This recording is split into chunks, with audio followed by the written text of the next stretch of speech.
This is the Lone Crater YouTube. We hope this video helps. You start by preparing the system. Make sure the XM5 are charged and paired, then open Sony Headphones Connect. Once done, check for and install any firmware updates because firmware can remove software limits.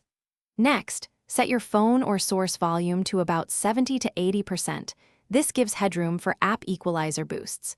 Make sure the phone's volume limit is off. These steps ensure the headphones accept higher gain and prevent software-imposed caps before we change sound settings. Now dive into the detailed adjustments inside the app. First, disable adaptive sound control and ambient optimizations. Those can reduce perceived loudness to preserve clarity. Then use the equalizer. Boost mids and upper mids by 3 to 6 decibels to make vocals and presence louder. Slow, small increments prevent distortion. Enable DC Extreme and set sound quality mode to prioritize connection quality so LDAC or AAC can deliver higher bitrate. Finish by optimizing the audio source and validating results.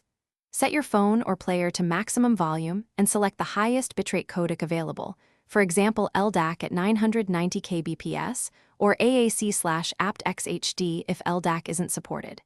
If you still need more, slightly raise app EQ gain, but listen for clipping. Test with multiple tracks and one louder mix to confirm. If you hear distortion or the headphones seem capped, toggle Bluetooth, restart both devices, and as a last resort, perform a factory reset to clear stuck limits.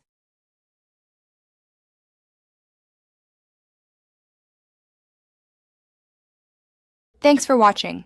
Consider subscribing if we helped you.